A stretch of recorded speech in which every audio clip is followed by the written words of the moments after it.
आज हम लोग डिस्कस करेंगे लेक्चर 18 किसका, फंडामेंटल राइट्स का, या पार्ट 18 आज हम लोग डिस्कस करेंगे। ठीक है, पार्ट 18 कहता है right to constitutional remedies means article 32। Right to constitutional remedies that means कहने का मतलब है कि जो भी हमारा अधिकार हनन हो रहा है, जो भी हमारे को अधिकार से रोकेगा, तो हमारे पास क्या है कि हम सुप्रीम कोर्ट जा सकते हैं। दैट मीन्स वो मूव करने का जो अधिकार, that means right to move to the supreme court. Supreme court हम जा सकते हैं according to the article 32। Article 32 के अकॉर्डिंग हम क्या कर सकते हैं, सुप्रीम कोर्ट जा सकते हैं आर्टिकल 32 को लेकर के। ठीक है, तो ये बातें होगी हमारी article 32 that means right to constitutional remedies की। इसमें क्या कहता है, a mere declaration of fundamental rights in the constitution is meaningless, useless, worthless without providing an effective machinery for their enforcement। Means fundamental rights का declaration करना meaningless होगा, useless होगा, worthless होगा, जब तक कि इफेक्टिव मशीनरी ना हो उसको उन इन्फोर्समेंट के लिए। फंडामेंटल राइट्स के इन्फोर्समेंट के लिए जब तक कि इफेक्टिव मशीनरी नहीं होगा, तब तक क्या होगा, तब तक फंडामेंटल राइट्स क्या होगा, मीनिंगलेस होगा, यूजलेस होगा, वर्थलेस होगा। If and when they are violated, जब ये वायलेटेड होगा, जब फंडामेंटल राइट्स वायलेट होगा, अब हम उसको इन्फोर्स कर ही नहीं पाएंगे, तो उसका क्या होगा, फंडामेंटल राइट्स का मतलब क्या है, मतलब क्या होगा, मीनिंगलेस होगा, यूजलेस होगा, वर्थलेस होगा। ठीक है, hence article 32 confer the right to remedies for the enforcement of the fundamental rights of an aggrieved citizen. जिस भी सिटीजन का फंडामेंटल राइट्स को हानि पहुंचा है, ठीक है, इसलिए आर्टिकल 32 क्या करता है, एक right to remedies for the enforcement of the fundamental rights देता है। दैट मीन्स फंडामेंटल राइट्स के इन्फोर्समेंट के लिए एक रेमेडीज देता है article 32। In other words, the right to get the fundamental rights protected is in itself a fundamental rights. Means fundamental right को protect करना एक फंडामेंटल राइट्स है। फंडामेंटल राइट्स को प्रोटेक्ट करना भी एक फंडामेंटल राइट्स है। This makes the fundamental rights real. यही क्या करता है, यही फंडामेंटल राइट्स को रियल बनाता है। That is why doctor Ambedkar called article 32 as the most important article of the constitution.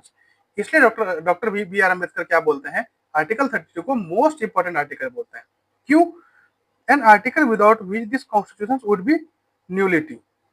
That means अगर आर्टिकल 32 नहीं हुआ, दैट मीन्स ये कॉन्स्टिट्यूशन क्या होगा, नल होगा, कुछ भी नहीं होगा अगर आर्टिकल 32 नहीं हुआ तो। क्यों ऐसा है? It is very soul of the constitution and the very heart of it.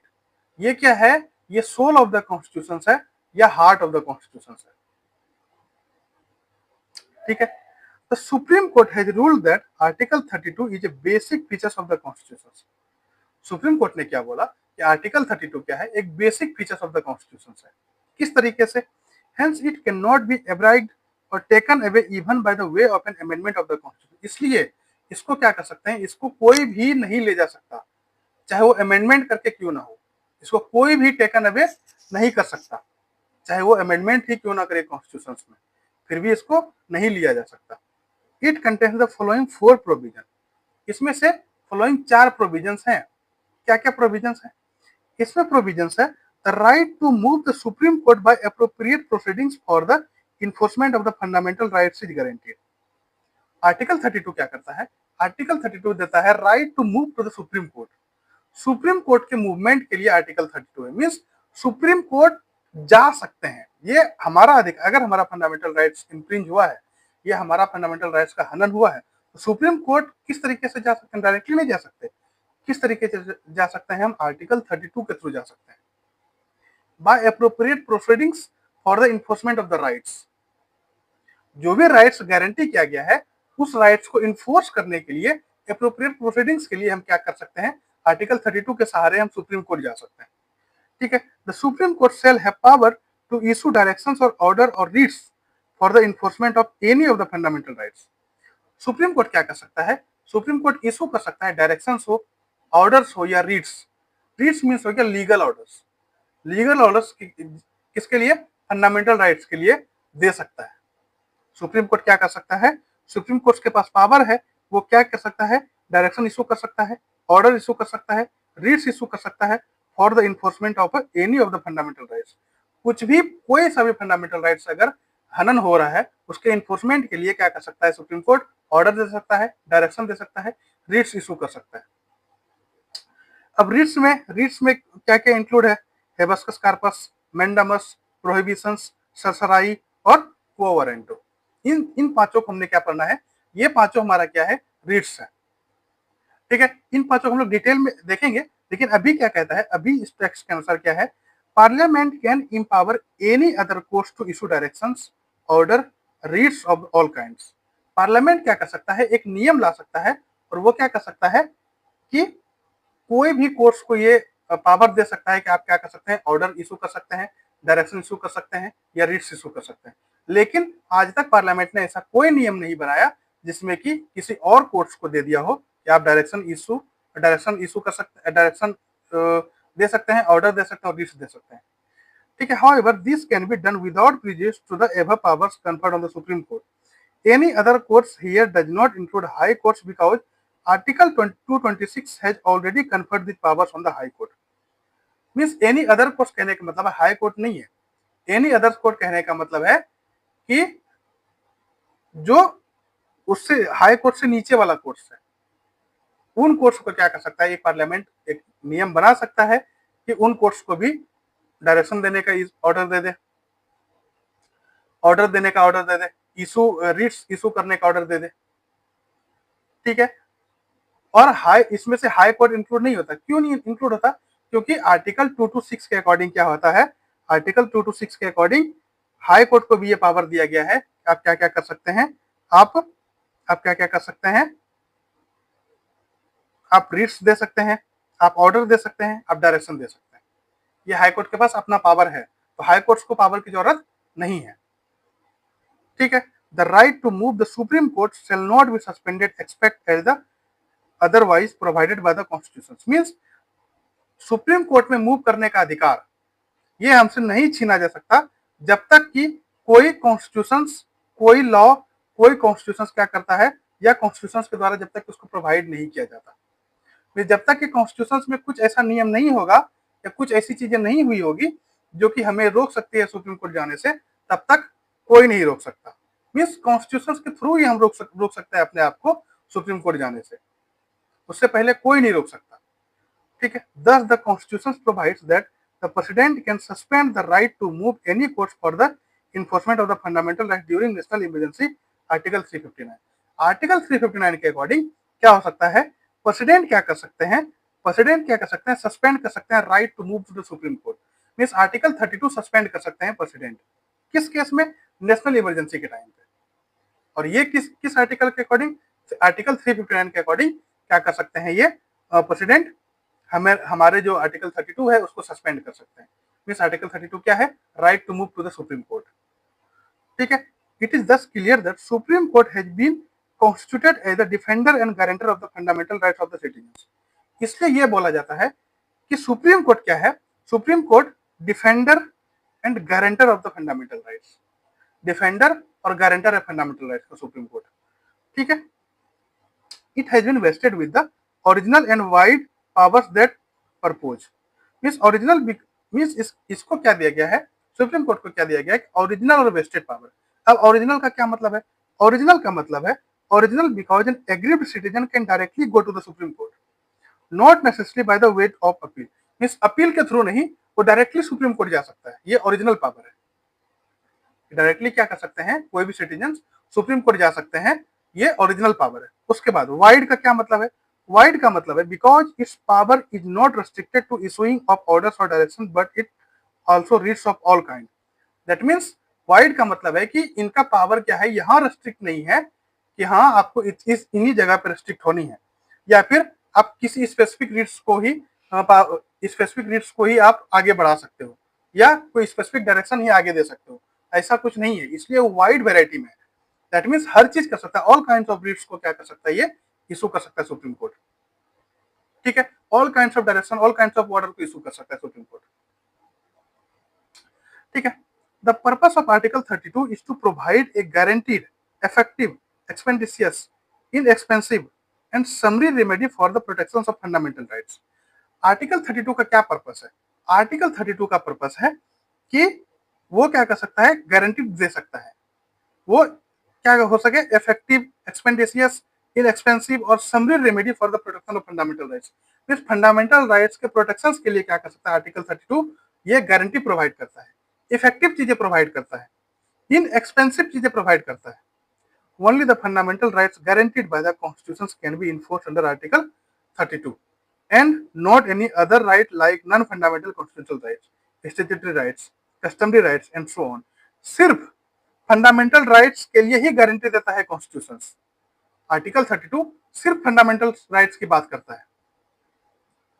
Article 32 क्या करता है, सिर्फ फंडामेंटल राइट्स की बात करता है, ना कि कोई लीगल राइट्स की, कोई नॉन फंडामेंटल राइट्स की या स्टैट्यूटरी राइट्स की, इसकी बात नहीं करता। सिर्फ फंडामेंटल राइट्स की बात करता है कि आपका अगर फंडामेंटल राइट्स क्या हुआ, इम्प्रिंज हुआ, या आपका फंडामेंटल राइट्स अगर आहत हुआ है, तो आप क्या कर सकते हो, डायरेक्टली सुप्रीम कोर्ट जा सकते हो, सिर्फ in the case of fundamental rights. The violations of the fundamental rights is the sine qua non for the exercise of the right conferred by the Article 32. In other words, the Supreme Court under Article 32 cannot determine a question that does not involve fundamental rights. Means दूसरे word में हम क्या कर सकते हैं, supreme court क्या कर सकता है आर्टिकल 32 के अकॉर्डिंग, ये कोई क्वेश्चन डिटरमाइन नहीं कर सकता है जो कि फंडामेंटल राइट्स के में इन्वॉल्व नहीं हो। दैट मीन्स कहने का मतलब है कि सिर्फ हम, बात वही होगी कि सिर्फ हम फंडामेंटल राइट्स को ही लेकर क्या कहा जा सकते हैं, सुप्रीम कोर्ट जा सकते हैं आर्टिकल 32 को लेकर के, उसके अलावा किसी भी राइट्स को नहीं। Article 32 cannot be invoked simply to determine the constitutionality of an executive order or the legislature unless it directly infringe any जब तक कि डायरेक्टली फंडामेंटल राइट्स को इन्फ्रिंज नहीं हो रहा है, तब तक हम कोई भी एग्जीक्यूटिव ऑर्डर को लेकर के या लेजिस्लेशन को लेकर के हम सुप्रीम कोर्ट नहीं जा सकते। सिर्फ फंडामेंटल राइट्स से अगर चीजें हो रही है, इन्फ्रिंज हो रही है, तभी हम जा सकते हैं सुप्रीम कोर्ट आर्टिकल 32 के according. In case the enforcement of fundamental rights the jurisdictions of the supreme court is original but not exclusive. Fundamental rights के केस में, फंडामेंटल राइट्स को इन्फोर्समेंट के केस में क्या कर सकता है सुप्रीम कोर्ट, क्या है, सुप्रीम कोर्ट का जुरिडिक्शन ओरिजिनल है बट नॉट एक्सक्लूसिव, एक्सक्लूसिव नहीं है। It is concurrent with the jurisdictions of the High Court under article 26। ये साथ साथ कंकरेंट हाई कोर्ट का है under article 226। It vests original powers in the high courts to issue directions, orders and writs of all kinds of enforcement of the fundamental rights। Means high court के पास भी क्या अधिकार है, वो क्या कर सकते हैं, डायरेक्शन इशू कर सकते हैं, ऑर्डर इशू कर सकते हैं, रिट्स इशू कर सकते हैं, किसी भी प्रकार के फंडामेंटल राइट्स के इन्फोर्समेंट के लिए। It means when the fundamental rights of its citizens are violated, the aggrieved party has the option to moving either the High Court or the Supreme Court directly। Means अगर किसी का fundamental rights infringe हो रहा है, उनके पास दो power है, या तो हाई कोर्ट जा सकते हैं या तो वो डायरेक्टली सुप्रीम कोर्ट जा सकते हैं। लेकिन बेसिकली क्या कहा गया है कि आप हाई कोर्ट के थ्रू आए, अगर हाई कोर्ट में चीजें नहीं हुई फिर वो सुप्रीम कोर्ट में आए। उसके बाद since the right guaranteed by the article 32, that is the right to move the supreme court where a fundamental rights is infringed, is in itself a fundamental rights, the availability of alternate remedy is no bar to relief under article 32। that means उसके अलावा, fundamental rights के अलावा article 32 में कोई remedy नहीं है। Means आप article 32 क्या करता है सुप्रीम कोर्ट को, आर्टिकल 32 सुप्रीम कोर्ट को यह गारंटी देता है कि आप क्या कर सकते हैं, आप आर्टिकल 32 को लेकर के सुप्रीम कोर्ट जा सकते हैं फंडामेंटल राइट्स के लिए, बस फंडामेंटल राइट्स के लिए, उसके अलावा किसी के लिए भी नहीं। ठीक है। However, the Supreme Court has ruled that where relief through High Court is available under Article 226, the aggrieved party should first move to the High Court। तो एग्रीव पार्टी को सबसे पहले क्या करना चाहिए, एग्रीव पार्टी को सबसे पहले कहाँ जाना चाहिए, हाई कोर्ट जाना चाहिए, उसके बाद सुप्रीम कोर्ट की तरफ जाना चाहिए। उसके बाद नेक्स्ट टॉपिक है writs type and scope. Means किस तरह, कितने तरह का रिट्स है और क्या उसका टाइप होगा और क्या स्कोप होगा। ठीक है। The Supreme Court under Article 22 and the High Courts under Article 226 can issue the writs of habeas corpus, mandamus, prohibitions, certiorari and quo warranto। Article 32 के अकॉर्डिंग सुप्रीम कोर्ट और अंडर आर्टिकल 226 के according high court ये क्या कर सकते हैं, Ritz issue कर सकते हैं। किसका, हेबेस कॉर्पस का, मैंडामस का, prohibitions, certiorari and quo warranto, इन सबका क्या कर सकते हैं, इन सबका रिट्स इशू कर सकते हैं। Further the parliament under article 32 can empower any other court to issue these writs। Article 32 के अकॉर्डिंग क्या कर सकता है, पार्लियामेंट क्या कर सकता है, इंपावर कर सकता है किसी अदर कोर्ट्स को कि आप क्या करो, रिट्स को इशू करो। Since no such provision have been made so far, means अभी तक ऐसा कोई प्रोविजन नहीं बना है जो कि सुप्रीम कोर्ट के अलावा और हाई कोर्ट के अलावा रिट्स को इशू कर सकता है कोई अदर कोर्ट्स। ठीक है। Before 1950 only the high courts of Calcutta, Bombay and Madras has the power to issue the writs. सिर्फ कलकत्ता, बॉम्बई और मद्रास के पास पावर था रिट्स इशू करने का 1950 से पहले। 1950 के बाद सभी हाई कोर्ट, सभी सुप्रीम कोर्ट क्या कर सकते हैं, रिट्स को इशू कर सकते हैं। ठीक है। Article 226 now empowers all the High Court to issue the writs. Article 226 अब क्या इंपावर करता है, सभी हाई कोर्ट्स को कि आप क्या करो, रिट्स को इशू करो। These writs are borrowed from the English law where they are known as prerogative writs. ये इंग्लिश लॉ से लिया गया था जिसको बोलते हैं prerogative writs. They are also called in England as they were issued in the exercise of the prerogative of the king who was and is still described as the fountain of the justice. Miss king के द्वारा इनको किया जा रहा था, इसलिए इसको प्रीरोगेटिव Ritz बोला जाता है। और अभी भी क्या है, अभी भी स्टिल अभी तक भी क्या है, किंग को क्या बोला जाता है, fountain of justice. Later, the High Court started issuing these writs and extraordinary remedies to uphold the right and liberty of the British people. The writs jurisdiction of the Supreme Court differs from that of the High Court in three respects. तीन respects में क्या है, supreme courts और high courts में Ritz का jurisdiction differs करता है। क्या क्या, पहला है, the supreme Court can issue Ritz only for the enforcement of the fundamental rights. Supreme court क्या कर सकता है, सुप्रीम कोर्ट सिर्फ क्या करेगा, सिर्फ सुप्रीम कोर्ट क्या करेगा कि रिट्स जो इशू करेगा सिर्फ वो फंडामेंटल राइट्स के लिए इशू कर सकता है Supreme court. Whereas High Court can issue writs not only for the enforcement of the fundamental rights but also for other purpose. जब यहाँ तक बात है हाई कोर्ट की, वो सिर्फ फंडामेंटल राइट्स के लिए नहीं, अदर पर्पस के लिए भी रिट्स इशू कर सकता है। इसीलिए यहाँ पर क्या बात होगी, the expressions for any other purpose refers to the enforcement of ordinary legal rights, means ordinary legal rights के लिए भी क्या कर सकता है, हाई कोर्ट अपना रिट्स इशू कर सकता है।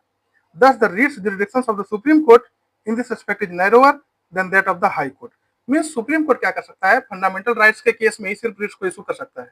तो यहाँ पर सुप्रीम कोर्ट का क्या हुआ, सुप्रीम कोर्ट का जो एरिया ऑफ जुरिडिक्शंस है वो नैरो हो गया। और हाई कोर्ट क्या कर सकता है, किसी अदर पर्पस के लिए भी, ऑर्डिनरी लीगल राइट्स के लिए भी क्या कर सकता है, वो रिट्स को इशू कर सकता है। दैट मींस वो क्या हो गया, वो ब्रॉड कैटेगरी में आ गया हाई कोर्ट। हाई कोर्ट किसी के लिए भी रिट्स इशू कर सकता है, किसी भी अदर लीगल राइट्स के लिए। ठीक है, ये एक बात यह होगी। दूसरी बात है, the supreme Court can issue writs against a person or government throughout the territory of India. Supreme court क्या कर सकता है, रिट्स इशू कर सकता है गवर्नमेंट, मींस जितना भी टेरिटरी ऑफ इंडिया है उस पूरे में क्या कर सकता है, टेरिटरी ऑफ इंडिया में किसी भी पर्सन के अगेंस्ट क्या कर सकता है, रिट्स को इशू कर सकता है। लेकिन whereas High Court can issue writs against a person residing or against a government or authority located within its territorial jurisdictions only or outside its territorial jurisdictions only if the cause of action arises within its territorial jurisdictions। मैं कहने का मतलब है कि high supreme court क्या कर सकता है, Supreme court through out the territory of India में क्या कर सकता है, रिट्स इशू कर सकता है किसी के अगेंस्ट, किसी के अगेंस्ट। लेकिन जहां तक बात आती है हाई कोर्ट की, वो अपना with in its territorial jurisdictions में अपने रिट्स को इशू कर सकता है। तो यहाँ पर क्या हुआ, यहाँ पर हाई कोर्ट का पावर क्या हो गया, नैरो हो गया, और सुप्रीम कोर्ट का पावर ब्रॉड हो गया। और अगर मान ले जाए बाहर अगर किसी को हाई कोर्ट को रिट्स इशू करवाना है, तो वो क्या करेगा, अगर काउज अगर उनके टेरिटोरियल जुरिडिक्शंस में आता है, तभी काउज ऑफ एक्शंस उनके टेरिटोरियल जुरिडिक्शंस में आता है, तभी हाई कोर्ट क्या कर सकता है, रिट्स इशू कर सकता है। दैट मींस कहने का मतलब है, अगर हम बिहार से बिलोंग कर रहे हैं तो कहने का मतलब है कि अगर बिहार में कोई कांड करके राजस्थान चला गया, तो क्या कर सकता है, बिहार के हाई कोर्ट क्या कर सकता है, वो क्या कर सकता है, पटना हाईकोर्ट क्या कर सकता है, जुरिडिक्शन इशू करके क्या कर सकता है, वहां से पब्लिक को उसके अगेंस्ट रिट्स इशू कर सकता है। या फिर क्या कर सकता है, वो अपने टेरिटरी के अंदर ही, बिहार के टेरिटरी के अंदर ही अपने जुरिडिक्शन को रिट्स को इशू कर सकता है। ये बातें होगी दूसरी। तीसरी बातें क्या है, a remedy under article 32 is in itself a fundamental rights and hence the supreme court may not refuse to exercise its writs jurisdiction. Means remedy under article 32 के अंदर जो रेमेडी है उसमें क्या बोला गया है, इसमें बोला गया है कि जो भी आर्टिकल है, जो भी राइट्स है, वो क्या कर सकता है, वो सुप्रीम कोर्ट कभी भी रिफ्यूज नहीं कर सकता। सुप्रीम कोर्ट इन चीजों को कभी भी रिफ्यूज नहीं कर सकता। ठीक है, मीन्स रिफ्यूज करने का अधिकार सुप्रीम कोर्ट के पास नहीं है। On the other hand, a remedy under article 226 is discretionary और hence a high court may refuse to exercise its writs jurisdiction. जहां तक बात है, हाई कोर्ट के पास वो क्या कर सकता है, वो इन चीजों को रिफ्यूज कर सकता है, वो इन चीजों को, ये रिट्स को रिफ्यूज कर सकता है। ठीक है, article 32 does not merely confer power on the Supreme Court as Article 26 does not does on a high court to issue writs for enforcement of fundamental rights। कहने का आर्टिकल 32 क्या करता है, सुप्रीम कोर्ट को पावर देता है कि आप क्या करो, आप उनको रिफ्यूज नहीं कर सकते। और आर्टिकल 226 क्या करता है, हाई कोर्ट को पावर देता है कि आप रिट्स इशू करो for the enforcement of fundamental rights. Fundamental rights के इन्फोर्समेंट के लिए आप रिट्स इशू करो।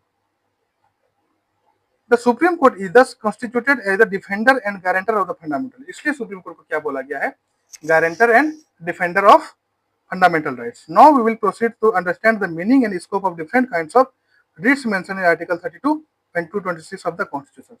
अब जो आर्टिकल 32 में और आर्टिकल 226 में जो डिटेल करके दिया हुआ है उसको देखते हैं हम लोग। ठीक है, उसको हम लोग नेक्स्ट लेक्चर में देखेंगे। तब तक के लिए thank you so much, take care, good bye, जय हिंद जय भारत।